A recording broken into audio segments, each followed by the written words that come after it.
Hello, day 12. We are talking about some road trip music. I know if anyone is going away, it is a hotly contested thing. And I think traveling these days with Spotify and iPod or iShop, I'm not an Apple person, songs are just more readily available. When we were doing road trips, if you didn't plan your mixtapes or have your CDs or things, there'd be very long stretches of nothing on the airwaves. So definitely music has a link to memories and things. So I think that's something nice to capture.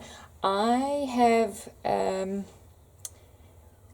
I can't take too much noise. It overwhelms me very easily. I'm also the type that when I reverse, I turn the radio down because I can't have both inputs. So even when I work, I don't have music or anything playing, but I know some people live and thrive on music. So for them, I think this will be a page that they'll be very happy to do.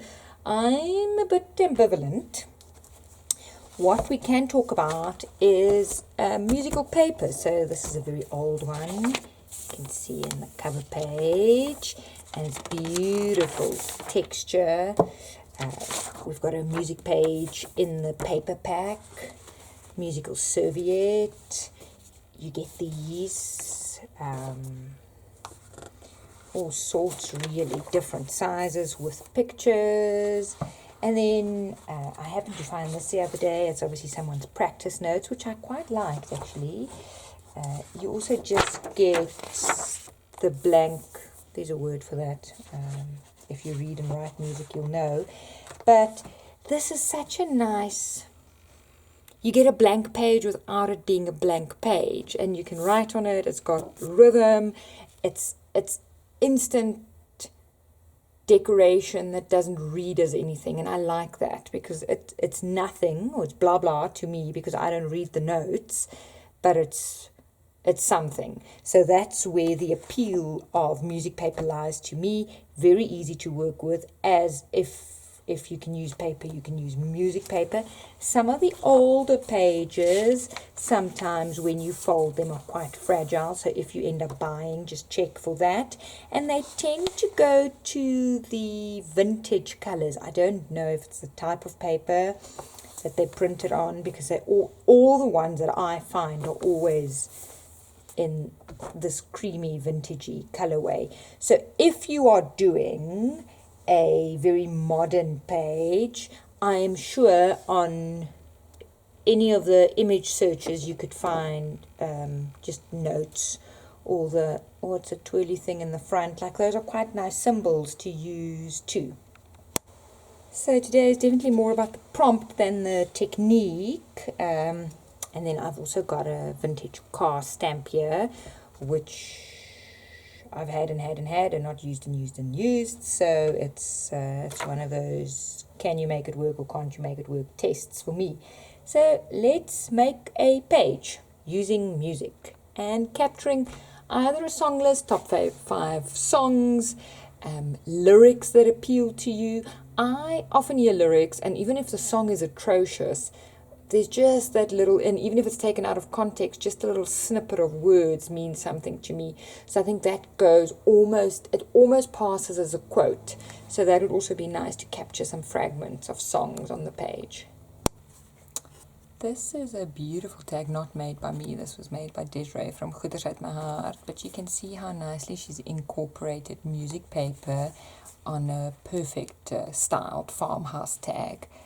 And then a little layered embellishment, so that also gives you a visual idea of how easy it is to add a bit of music paper to pages. I have got a crazy amount of letraset or scratchy letters.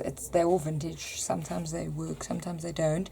But I think I'm just going to go with a big title of Roadtrip, because with or without the music, it's almost when you hear the one, you know the other one is there. It's the benefit of the music paper.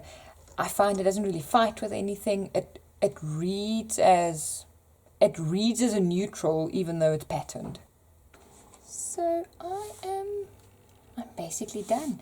I'm going to write some lyrics. I'm using a watercolor pencil, and I'm just going to sort of freehand messy write them, and I'll spritz them that they bleed a bit. And then this is bothering me a bit. I used a textured wallpaper, so I just glued it that the page is longer. It's quite nice. It's like a velvet, and that was stamped on some handmade paper, so there's some nice textures. I think that's enough. It takes a lot for me to say I don't need more, but I actually like it a lot. And if you are wondering about what I'm writing, it's perhaps an odd choice for me, if you have been not judging me, summing me up until now. It's a song by the Radio Kalahari Orkest, and it's called Staan My By. And there's a guest feature of Chris Chameleon, and his voice is just perfect in the song. So there you go.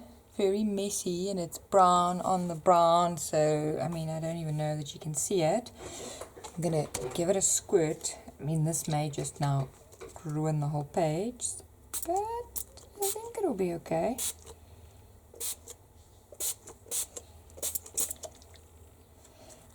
What I do like is the water brings out the color, which is quite interesting. I just don't want to squirt this spray.